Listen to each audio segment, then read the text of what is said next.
पूरी कहानी बताई जब मैं अध्यक्ष था, कैसे पुलिस आई, कैसे लाठी चली, मेरे पास जूते थे तो मैं चला गया, इन पर सैंडल थे नहीं जा पाए। तो क्या है, मैं प्रताप सिंह, चक्कर क्या है, ये समय का घेरा पूरा घूमता है, तो फिर वही मौका आ गया, वही धरने का समय आ गया, वही राजस्थान पुलिस है। तो बहुत बड़ी बात नहीं है और हम सबका इसमें सबकी सहमति है, कोई इसमें आगे पीछे नहीं है। हाँ, अध्यक्ष जी ने बोल दिया, प्रताप सिंह जी और गहलोत साहब मुस्कुरा रहे हैं, आप उनके मंत्री रहे, उनकी भी अनुमति है, सबकी इसमें सहमति है।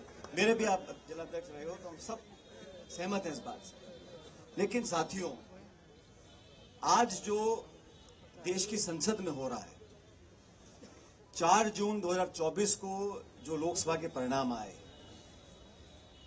जिस प्रकार की आक्रामक रणनीति को अंजाम ये भाजपा की सरकार दे रही है, और पूर्व वक्ताओं ने इस बारे में बताया आपको कि कैसे व्यक्ति विशेष के हाथों में पूरे देश की अर्थव्यवस्था को देने का जो काम किया जा चुका है, अधिकांश किया जा चुका है।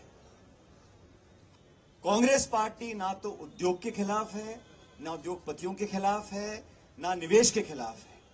1991 में जब देश में आर्थिक संकट आ गया था तो मनमोहन सिंह जी ने, नरसिम्हा राव जी ने देश की अर्थव्यवस्था को खोला, और आज जो आधुनिकीकरण हम देख रहे हैं, निवेश हम देख रहे हैं, सबसे बड़ी हम अर्थव्यवस्था बन रहे हैं, 3 ट्रिलियन, 4 ट्रिलियन, 5 ट्रिलियन, उसकी नींव कांग्रेस पार्टी ने रखी थी।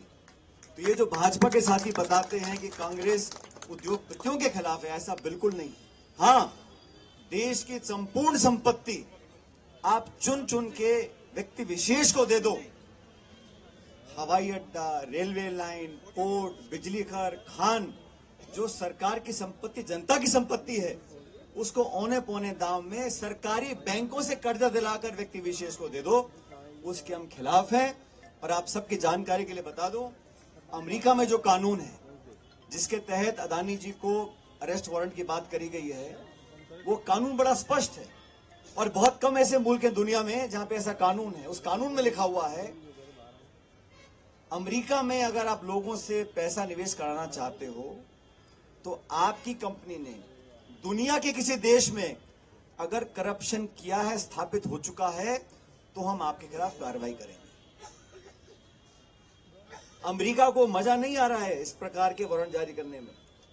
उन्होंने स्थापित किया कि भारतवर्ष में लगातार आपने भ्रष्टाचार किया, लोगों को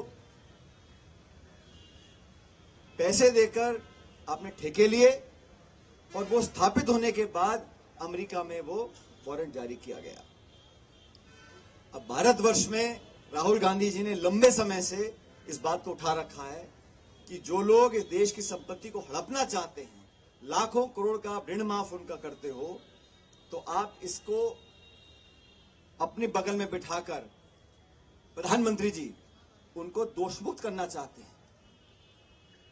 भारत में जहां जहां करप्शन किया है, जिस राज्य में किया है, उसका खुलासा होना चाहिए और आप न्यायपूर्ण कार्रवाई करो।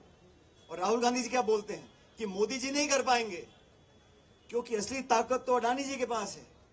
मोदी से राजनीतिक कार्यकर्ता हैं, लेकिन पूरा जो षड्यंत्र रचा जा रहा है वो गौतम अडानी जी रच रहे हैं। और आज हमारी पार्टी का जो धरना है वो इसके खिलाफ है कि जहां जहां गौतम अडानी जी के मार्फत भ्रष्टाचार किया गया है, लाखों करोड़ का घोटाला किया गया है, देश में सत्ता का एकीकरण और उद्योग का एकीकरण, उसके खिलाफ कांग्रेस पार्टी है, और उसके खिलाफ हम आज आवाज उठा रहे हैं। मणिपुर के बारे में कुछ साथियों ने बोला, किससे छिपा हुआ है कि मणिपुर में लगातार आग लगी हुई है, एक युद्ध वाली स्थिति बनी हुई है, शोषण हो रहा है, महिलाओं के साथ अत्याचार हो रहा है, और लगातार वहां पर गोलियां चल रही हैं। लेकिन दुर्भाग्यवश मणिपुर राज्य में सिर्फ 2 लोकसभा की सीटें हैं, इसीलिए भाजपा के केंद्र की सरकार वहां झांक कर देखना नहीं चाहती। ये नैतिकता बनती है प्रधानमंत्री जी की कि वहां पर जाएं, उनके जो जख्म है उन पर मरहम लगाएं, शांति की बात करें, शांति की अपील करें। और वहां पर जैसा जूली जी कह रहे थे, वहां पर भी डबल इंजन सरकार है, तो वहां का जिम्मेदार कौन है? वो चाहते हैं आग सुलगती रहे, और आप वहां जाके देखे नहीं तो हम सब लोग भारत के समान नागरिक हैं। हम किसी राज्य में रहें, हमारे बराबर के अधिकार हैं। हमारे भाई बहनों के साथ अगर अत्याचार, शोषण, दुष्कर्म मणिपुर में हो रहा है तो हमारा दायित्व बनता है कि हम खड़े होकर आवाज उठाएं और बोले केंद्र सरकार को कि वहां पे आप पहल करो, शांति की स्थापना करो, हम उसको सराहना करेंगे। लेकिन सिर्फ और सिर्फ राजनीति करने के लिए राहुल गांधी जी को कोसना, गांधी परिवार को कोसना, कांग्रेस को कोसना, नेहरू जी को कोसना, कांग्रेस की सरकारों को कोसना, कोसते कोसते उनको आदत पड़ गई और अब अंबेडकर जी को भी कोस दिया। भारत की संसद के अंदर आप भारत रत्न अंबेडकर जी की इस प्रकार अवमानना करें, उनकी बेइज्जती करें, मैं समझता हूं ये किसी भी सरकार को ये अधिकार नहीं है। उन्हें माफी मांगनी चाहिए। पूरे देश से भारतीय जनता पार्टी को माफी मांगनी पड़ेगी कि आपने अंबेडकर जी का जो सरेआम ये बंद कमरे में नहीं कहा, सदन के पटल पर कहा है। और अगर गृह मंत्री जी के वक्तव्य से पूरी भाजपा सहमत है तो हमें कोई चिंता नहीं है।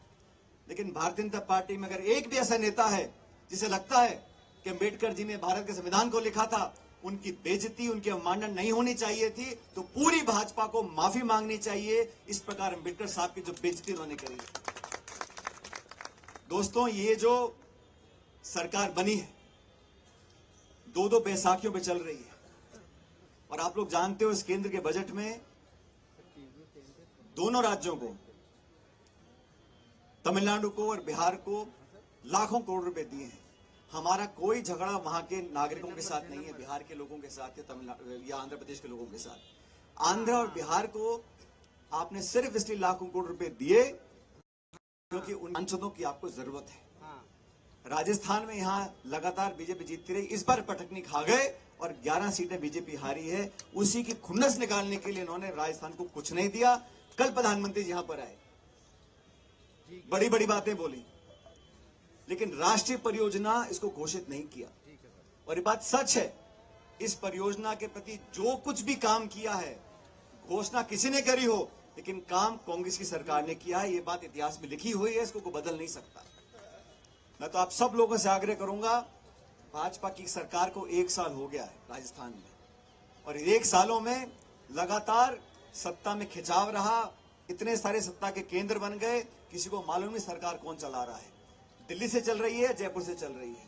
इसलिए मैं तो आपको आह्वान करूंगा, हम एकजुटता से रहें। और अंत में अभी आप ही बोले थे प्रताप सिंह जी कि सभी नेता आ गए, सभी नेता आ गए। अरे छोड़ो, ये भाजपा के लोग प्रचार करते हैं अखबार से और मोबाइल पे, पूरी कांग्रेस पार्टी एकजुट है, एकजुट रहेगी और 4 साल के बाद सरकार कांग्रेस की बनेगी। ये फालतू की बात है। ये जितने लोग यहाँ बैठे हैं, हम लोग छोटा बड़ा महिला पुरुष, हम सब पूरे परिवार के सदस्य हैं और हम लोगों को अपने परिवार के मान सम्मान की सुरक्षा रखनी है। राहुल गांधी जी के आदेश के अनुसार हम राजस्थान की सरकार को चैन से बैठने नहीं देंगे और 4 साल के बाद दोबारा कांग्रेस का शासन बनेगा। ये जिम्मेदारी हम सब लोगों की है, कोई बड़ा छोटा नहीं है। आज किसी पे पद है, किसी पे नहीं है, लेकिन हम सब इस कांग्रेस परिवार के सदस्य हैं, साथ में जिए हैं, साथ में लड़ेंगे और साथ में कांग्रेस का राज दोबारा लेकर आएंगे। लेकिन जरूरत पड़ेगी तो हम सबको सामने आके लड़ना पड़ेगा। ये संघर्ष का समय है। दिल्ली और जयपुर में हम लोग सोचे कि अपने आप चुनाव होंगे, अपने आप नहीं, कार्यकर्ता हमको देखते हैं। अपने आचरण से, अपने वक्तव्य से, अपने व्यवहार से अगर हम लोग जनता का मन नहीं जीत पाएंगे, जनता साथ नहीं जुड़ेगी। लेकिन मुझे पूरा विश्वास है, जूली जी बैठे हैं, डोटासरा जी बैठे हैं, हम सब मिलकर एक साथ संघर्ष करेंगे, आवाज को उठाएंगे। जिन मुद्दों पर जनता चाहती है हमारी आवाज सुनना, आवाज को सुनाकर इस गूंगी सरकार को जगाने का काम करेंगे। और ये बहुमत तो लेकर आ गए पिछले चुनाव में, लेकिन कांग्रेस हर गांव, हर ढाणी, हर गली में आज भी जिंदा है, मजबूत है और आने वाले 48 महीनों के बाद दोबारा राज कांग्रेस पार्टी का बनेगा। मैं आपको आश्वासन देता हूं और एक बार पुनः धन्यवाद देता हूं।